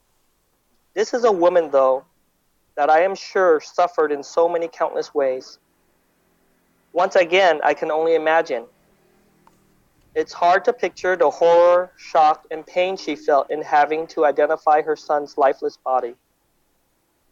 I do not recall hearing anything about Mr. Min Nguyen having any siblings at trial, so perhaps I murdered Mrs. Julie Nguyen's only child. There was never any mention of a father, so her son's death has left her utterly alone. She came to the United States with what I am sure were dreams of a better life, and being cared for in her golden years by her son. No wedding or birthdays to celebrate, no grandchildren to spoil, no Mother's Day to be honored. I shattered those dreams and any others she may have had for her son. In my culture, one of the first questions strangers ask each other is about family. How many children do you have? What are their occupations? She may have felt shame and stigmatized in some way from friends and family when they whispered that her son was killed by a gang member, with the insinuation that he was also one. Mrs. Julie Nguyen must have been reminded about her son's death 1,000,000 times since that awful day. Today, she might be filled with guilt for not wanting to share her son's death because nobody can understand her pain. Spiritually, she may question God, the goodness in humanity, and may not even value the worth of living a good life. I also remember during my sentencing, she had asked for restitution of $10,000 in funeral costs. The judge had denied it, stating that funeral costs would be set at $5,000. How awful would it be for a mother to have to hear that her burden of missed work days, sick days, and 1,000,000 other tangible and intangible costs associated with her child's murder was only worth $5,000. I have also victimized my own family. My mother has had to live with the stigma of her own. to be the mother of a murderer. To this day, she tells her friends that I live far away. I know she blames herself for my situation, like somehow she failed in raising me properly. For years, I shut out any thoughts regarding my life crime. I am ashamed to say that when I first came into the prison system, I had no sense of remorse. At the time, I could not even grasp the finality of what I had done and the enormity of the pain that I would cause to countless others. In my mind, I justified the whole shooting as something that was gang-related. Somehow that made these young men that I tried to kill less human. That cowardly way of not taking responsibility prevented me from making any type of meaningful amends or contributing anything of value to this world. Over these last few years, though, I have started to comprehend, to my disgust, how far-reaching my actions on that night were, and am finally living what I believe to be a life of atonement and penance that I hope in some small way can give a voice to the pain of Mrs. Julie Nguyen. I am grateful that I have a chance for parole today. I say that knowing there was nothing particularly mitigating about my case. District Attorney Morrison stated it best at my last hearing. The only reason I have a chance at parole is because I lied at trial and have benefited from it. How do I reconcile that? How do I reconcile that I became a better person at the expense of another human being's life? I have found solace and hope in my faith, with the principles of redemption, and with the understanding that even I am worth salvaging. I have finally taken advantage of the opportunities that were there for me all along. I am not the same person thanks to the psychotherapy groups, alternatives to violence workshops, self-help, and 12-step programs I have attended. I have finally addressed what made it capable for me to murder another human being in cold blood. I have explored and changed the unhealthy thought processes that shaped my character and personality flaws. I have transformed the very fabric of my thoughts, my values, and have found purpose and meaning for my life, despite my failures as a human being. Today, I live a life of nonviolence. Nonviolence to me encompasses the words I use, how I communicate, how I view others, how I view myself, and how I would like to leave an imprint of love and peace on the world. Today, I no longer fear failure, imperfection, setbacks, and difficulties. I have found fulfillment and personal enrichment in connecting with other human beings. I am no longer angry, alone, isolated, and plagued by feelings of self-doubt and worthlessness. Recently, I spoke to my mother, and she was anxious and concerned about today's hearing. But I felt the need to express to her how I saw things today. It was an extremely difficult conversation, but I posed to her the following scenario. What if 16 odd years ago, some gang members murdered me? Now here it is, 2015, and she has an opportunity to be at the board hearing to see the man that had killed me. And that man tells her he is sorry he has turned his life around. He facilitates workshops and has numerous chronos and certificates. He's not the same person that murdered me. He believes he has addressed the issues that made it capable for him to be a murderer. And I simply asked her, Mom, would that make up for the child you brought into this world? Of course, she cried and said no. That's when I told her we should instead be grateful I am alive, she can hug and kiss me, and see me become a better person. Mrs. Julie Nguyen, on the other hand, will have to go to the cemetery and touch a cold gravestone if she wanted to visit her son. How unfair is that? How bittersweet it will be when the day that I am accepted back into society, my family will be celebrating, and there will be an unheard voice still mourning the death of her son. Mrs. Julie Nguyen is one of my many silent victims I would like to give voice to, no matter where my life leads from here.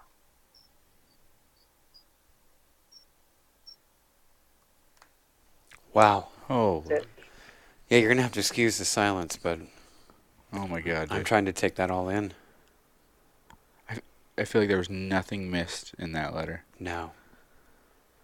No, how prophetic.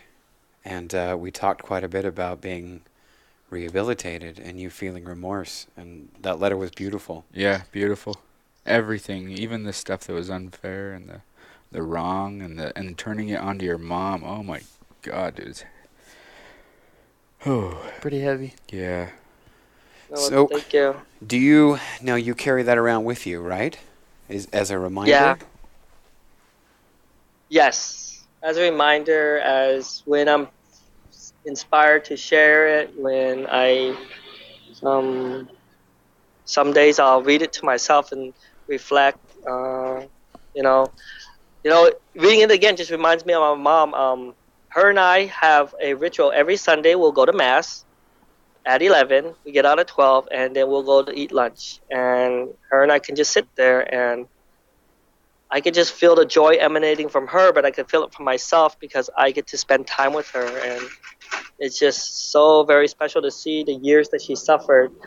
And my mom understands now, like when we talk, I'm so blessed and she's so blessed, and yet there's somebody that's still suffering so much. So Right. I think that's why she understands why I do the things I do and why I do some of the volunteer work I do, and I think why I push myself the way I do on some of the things I've tried to accomplish since I've been home. But I think she's my biggest supporter in my corner. So yeah. Right. Hey, I know we've talked about a few books and things like that, and you said you're a big reader. Are you gonna write a book? Because I feel like you probably should, right? Like, Yeah. I would love a to. book needs to be Yeah, I written. would love to. For sure. I you know what's funny is when I was in junior high, I was recognized for writing. Actually, when I was 8 in Provo, Utah, they had a Young Authors Conference, and I went to that. Then I went to UC Irvine.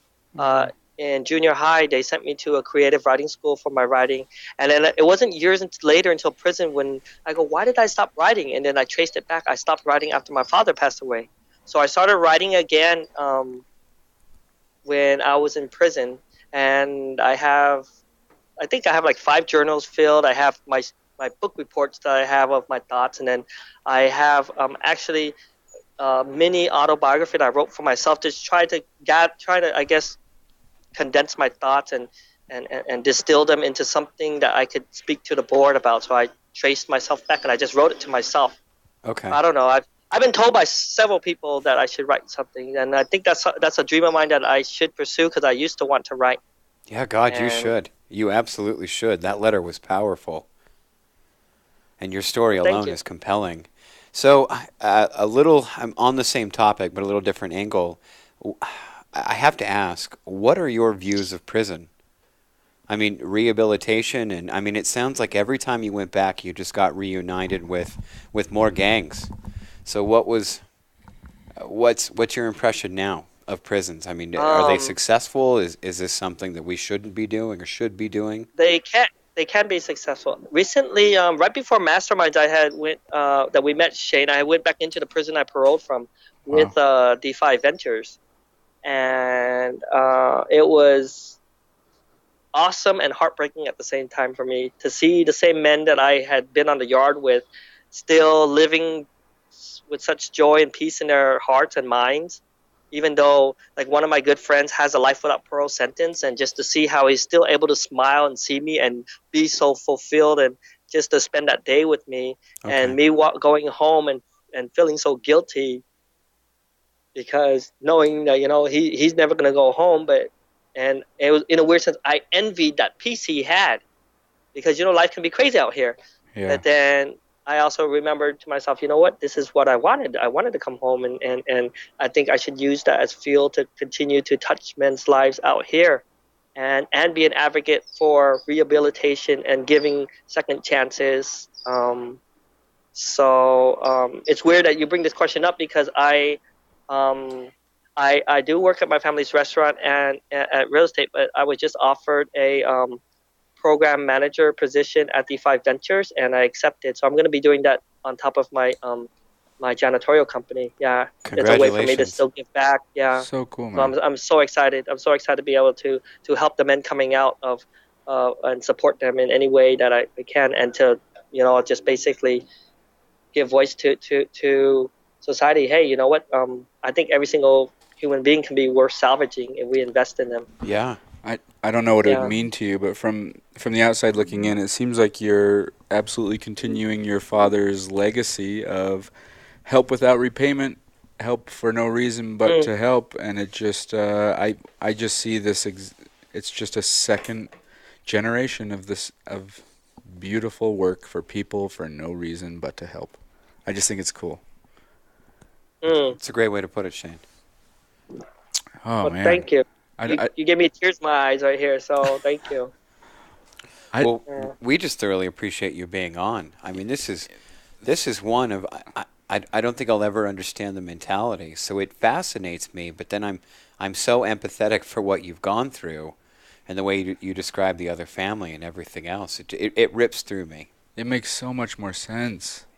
Almost every story, these stories that are just crazy. That, oh, how could that happen? And then you hear the story and you're like, oh my God, it's a human struggling, and decisions went a certain way.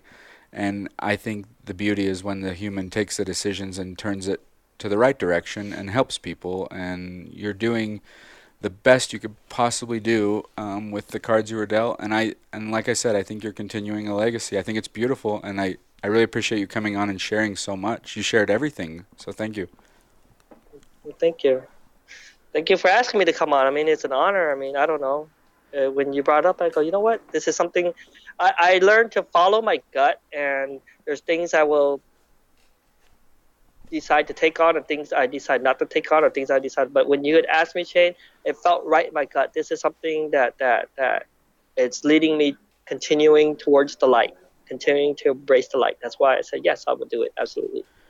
Beautiful, man. Dude, hey, I'm just going to say this.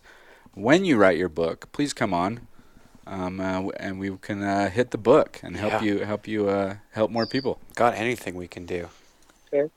And if Win, you don't not write if. your book, Yeah. Yeah. Keyword win. yeah, when you write your book, Yep. I just like talking that way. Yeah, all the pressure. All the pressure. No pressure. no pressure. They're going to make you shave your eyebrows. Yeah, Yeah. Yeah. If you listen to the podcast, we all have our eyebrows on the line to be shaven. For so something. It's a long story. Oh, really? Yeah. we all have goals, and if we don't meet those goals, then we get our eyebrows shaved off. Yeah. So it's just incentive to get us moving. Yeah. Okay. So Thanks so much, Quan. This has been beautiful, and I think our listeners, this is gonna be one of those episodes where we get all these emails and replies of, "Oh my God," Yeah. and that was amazing. And so, just thanks, Quan. yeah, we can't thank you enough. You're And- welcome. And Thank you for your time. Yeah, hopefully it helps somebody out there in some small way. So we'll see. I guarantee it did and will. That's before we close out. That's something that I'd like to hear from you. Is there advice? Because, we've got a wide reach of listeners. Is there some advice, some life advice that you would give?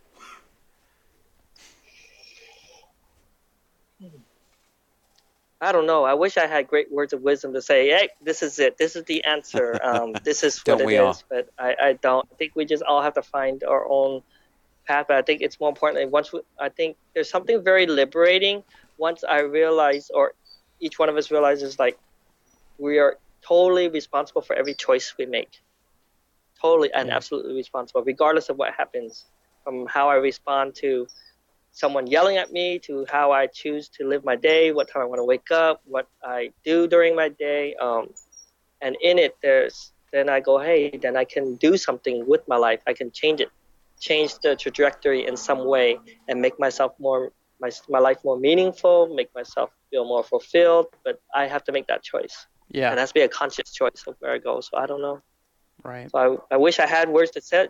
I don't know what to say. But that's great. You it's just all- did. Yeah. There's been tons of words of Yeah, wisdom, including for sure. that. Hey, if you have people that want to get in touch with you, how would someone do that? Would it be email or social media, Great point. or do you have a Twitter? I have a Twitter. I don't know how to use it. Like I'm still getting adjusted to the technology. I have a Facebook. they can email or get at me on Facebook. Yeah. I don't know. What's the best medium that you think? What makes it easy for people? And We could I post. guess Facebook then. Yeah. We could post however you prefer. Also, shout out your Facebook and shout out your email. Maybe.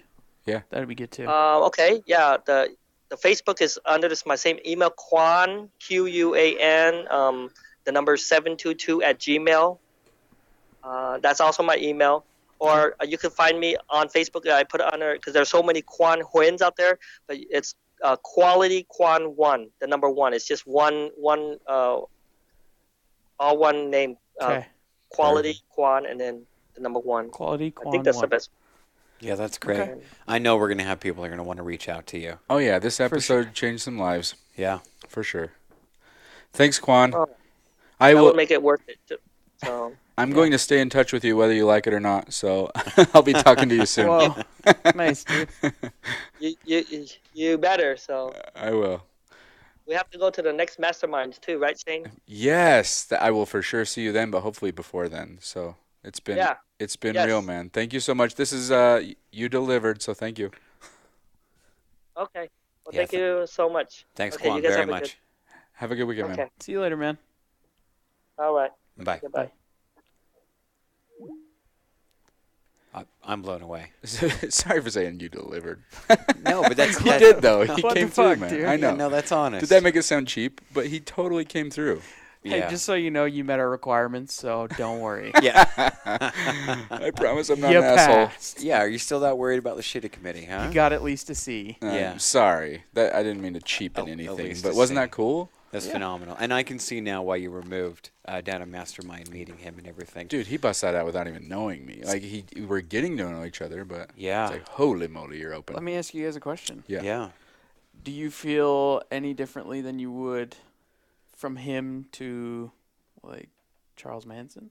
Hell yeah. Or not? That's a bad example. Okay, give another one. Another murderer. Oh, so I guess you'd have to like evaluate the murderer. Some murderers are insane. So you think, like, knowing their story and kind of getting a little bit of backstory All the difference makes for the me. crime a little bit easier to swallow? He, to me, and obviously we had almost a 2-hour conversation. You get the humanist side. You get Yeah. the how did he get to this point? You know what I mean? Left Saigon, ended up in Provo, outsider, ended up down in California with his own culture, Yeah. still treated like an outsider. The gang is the only thing that's making him feel welcome. Father dies. I mean, it just, you get all those leading up to points, and it just makes sense. A Yeah. lot more sense. And I don't say meaning makes sense like, oh, okay, go kill somebody. But it made sense. And then we hit that letter. I wish the audience could see the look around the room, because it was just like all of our heads were down.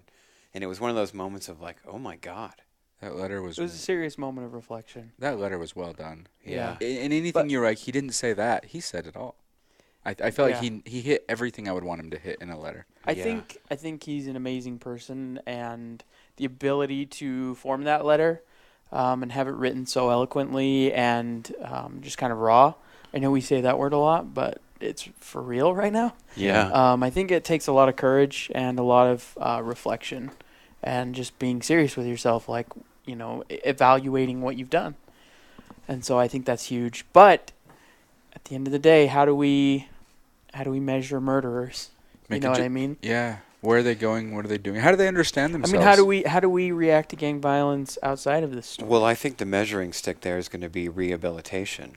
Is that Yeah. person, but then it's societal views of what does a person have to do to be Yeah. rehabbed? I can tell you one thing. If I looked at this on paper, not his letter and his story and everything, but if I looked at him and his case on paper, I would feel differently. Yeah. If you read, just Typical gang stuff. typical gang story and then a drive-by and you kill someone and Yeah. injure 2 others, Yeah, In and out no of jail mercy, from man. 19. that's hard to, that's just a statistic. Yeah, it would be. Yeah. Does this make you rethink the way that you're looking at people in prison? Oh man, it's so weird because you can look. I mean, we just had a guy running from the cops in front of here yesterday or 2 days ago. But like, what if he's on a journey to be a great person and make the world better? Yeah. How do you just look at all these crazy journeys, especially the violent crime, murder type? How do you just go, this is part of the journey, or I want to help this, or and then what are the odds that it is a good journey and instead just a bad journey down know. a dark hole. I also want to point out that our neighbors 2 doors down got robbed at gunpoint. Like, Are you kidding the same me? month we moved in. Oh, okay, that's cool. Yeah, a while ago. We'll be fine. Yeah. I know, but it was still some guy had stolen a gun and was running down the street. Are you kidding me? No, I'm serious. He stole a gun from somebody Okay. and panicked. They called the cops on him. He didn't know what to do, so he ran into a building and pointed it at. It was the beer. There's a local brewery. Yeah. Are you It kidding? was in the brewery, and he held him up by gunpoint. And the FedEx driver was delivering a package, and he's our same FedEx driver, and he's Okay. telling me the story. Dude, do you want me to bring my gun here? No, Well, it's I got crazy. 2 guns. Right now. Oh, no. Humble Mason. God. There we go. What would happen though if like not just a pistol, if like you backed your chair up with a shotgun? And you're Well, in this That'd be dope, neighborhood, dude. maybe, You huh? just- Yeah, it's not It's like like we're a in. movie. Yeah. Okay, my bad. How do you evaluate gang violence? Like, how do you go about? I How do don't you- think you You can. literally need to take the time to hear everyone's story. How do you evaluate darkness? Yeah. And what is darkness? He's gonna do beautiful things, and he is doing beautiful things He doesn't strike me as a mentally ill person. There's at all. There No. are those crimes that are committed through mental illness, and that needs to be Needs needs to whoa. be evaluated. And they're that's a a different danger. ballgame. But I also Yeah. think we're going about gang violence differently. Yeah. You know, I mean, we're going about it the wrong way. We need to be going at it differently. Okay, what do you mean?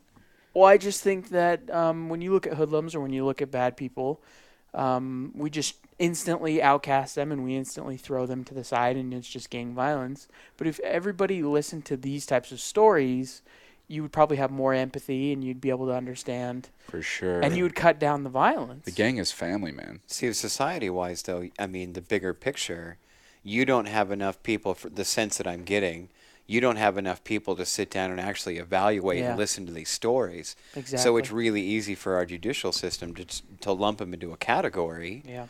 I mean, it was like, the first time that he went to juvie. He wasn't there even for those murders, but they got him for conspiracy for murder. Yeah. So it's just like, no matter what, if you're involved in this situation or you run with this certain, A gang or anything else, you're just lumped in. You're Yeah. just lumped in, and you're a criminal, and that's it. You just need to be locked up and put away. And I didn't get, there's not one sense after talking to him, I was like, this dude's a criminal. But he murdered somebody. He is a criminal. So he is a criminal. But he Well, was, he's a criminal past. yeah, a criminal past. Yeah. But he was charismatic. He was forthright. I mean, he was... He showed a lot of remorse. Yeah, and the way that he was talking at the beginning of just explaining his background and being like, look, I didn't feel remorse for what I did. I mean, you feel that of just like, I'm trying to picture myself and be in that situation, and then we get to the end of the conversation. I mean, he's like, wow, Shane, you put tears in my eyes, and you just get like the real rawness of a man who has this in his background. Crazy. It reminds me that we have no place in judging other people. I mean, that's what judges do, right? Like, not, it sounds bad, but I personally, I have no room to judge anybody, where yeah. they've been, how they've walked, or anything else. And what if you judge them at a point in their life when they're worth being judged that way? Yeah. And then all of a sudden they turn, and now you have to judge them differently. Well, and he also makes it very clear, especially in his letter, that he deserved... Yeah, well, you shouldn't do what he did, you know what I mean? But also he deserved his punishment, and it ruined his life. Yeah. So there's no glorification. There's no... And that focus on the mom God. of the dead son. Yeah, he ruined lives. It might have been her only son. Yeah. Might have no husband. Immigrant. Her life, just boom. Well, in the way that he presented that he's going to be carrying this for the rest of his life. Yeah. It's like he wasn't trying to escape what he did. He's owning up and he's taking ownership in what he did. Yeah. But now, I mean, you met him in one of the most powerful, inspirational environments you can be in at Mastermind. Yeah. And he's there because he's an inspirational person. That event draws, well, it's like invite type event, but like he's mixing with pretty cool people. Yeah. So I just think it's cool. What he's doing and the connection, it's cool, man. What a That's the whole turnaround point of the story. podcast, right? Yeah, seriously. Yeah. This is like the definition of why you started. Yeah, seriously. Well, Understand and compassion and help people. it's amazing people. that we've able to keep that tone going. And Jameson shots. And Jameson. Yeah, and Jameson, Hey, yeah. when you're at the factory, like threaten them. Okay. Do you need my gun? No, I was just going to bring one of our thousands of empty bottles and break it over the curb and like... Ooh, and Do like it. threaten With their own threaten their glass. stomach. Do it. That's do dope. it. That's dude. hardcore, right? If not, Can we get in trouble for that? yeah, maybe. No, because it's on foreign soil. We're a comedy podcast, Yeah. so we're allowed to threaten Technically. with broken bottles and Yeah, guns. Today wasn't a lot of comedy. There just Jameson, wasn't a lot of comedy. You better No. open your fucking doors to me, or I'm gonna cut all your throats with a bottle. Wow. You're going in for conspiracy of whatever he Yep, went in yep, for there the we first go. time. This will get cut. Pretty quick. Pretty quick. No, this is staying. What I'm thinking is just take a bunch of stickers. Yeah. Just piss them Oh, off stickers? because you put Okay. ShaneTrain stickers everywhere. Ooh, we should get some made before Yeah. I go. Yeah. True. It's not a bad idea. Mace, this is good. We're This was keeping good. this. Yeah. We Why? have to. Why did you? I would. Because you turned the There's- edits over. There's one thing that everybody should know is Yeah. we don't edit anything, obviously. But a dead space. Okay, but I'm not Very saying rare. we don't alter conversations. No, we don't alter You can tell by conversations. how many sucky conversations we have. And the slow points, We don't edit anything, and we don't care if people want us we to. get rid of dead space, but we don't get rid of threats. Jameson, we're coming for you. Yeah. You better watch out. I want I that know palate. people, Jameson. Yeah. I'm bringing my shoes. Yeah, on. we know a millennial. You want to piss them off, from what I understand. No, we can be They'll really annoying. Snapchat you in a bad way. Okay, we better get out of this. This is just. How many times do we do this? Like when it tailspins How many is when times we have we bail. recorded? Yeah, quite a bit. Hey, Mason, Yeah. show me where Jameson touched you. Hopefully, they touch me all over my body. Okay, we're Hopefully. out. Thank you. See you later. No, I don't want to hit stop. This is too much fun. All right. Until next time. This has been the Oh, wait, Shane. wait. Before we go, have I? Will I be here next week? No. I leave the 22nd. We might have a wedding to be at next week. Oh yeah. Yeah. Oh, so I'm there won't be. officiating. Okay, Yeah. well, yeah. I'm a minister. Yeah, you're a for minister. those who didn't know, Yeah, this will be my second it'll wedding. be round 2. Yeah. Are you going to wear your conductor outfit? Whoa, To marry him? I might now. You should. You should show up in like a Satan outfit, Whoa. just like a hood with a rope around and like a I went all goat's like mask. I went all like Thomas the Train, and he's like, "You should show up as Satan." You should. I don't know. So Who- my like- buddy, I'm marrying my buddy, and his wife's already like, "Will you have him meet with us so I know what's going on?" Oh, really? But I might show up in a Satan outfit. To be fair, if you were marrying me, I'd be like, I need to interview you first. And I know you pretty well. I would Yeah. still. Oh. You're sealing us together for time and eternity. I just want to check up on you a little Yeah. bit. So Maybe they've yeah. listened to the podcast. Oh, she's gonna be like, he can't marry us. Oh, yeah. No improv. You get up there and you're like, I need both of you to bring it right now. Yeah, you delivered. Hey. Thank you. Hey, Yeah, man, woman, yeah. kiss. Totally. No, I got it. I got Mason's it. fingers in the air. Shane will walk up. Hey, don't fuck up. Oh my God. You guys are Oh my- getting married. I wish I would have never watched this. This marriage? Well, we won't know, right? It hasn't happened yet. So if he says that in a year, it's a different story. You guys remember when I said this is getting cut? Yeah. No, this is staying. This No. ShaneTrain, we're out. Yeah, come on. Bye. Later. All right, until next time. They call me a listener, they say that I should start to explore everything. Oh, I may be a listener and maybe I should. There's joy in the message I bring. ShaneTrain, ShaneTrain. I am free and at ease, I record what I please. ShaneTrain, ShaneTrain, ShaneTrain.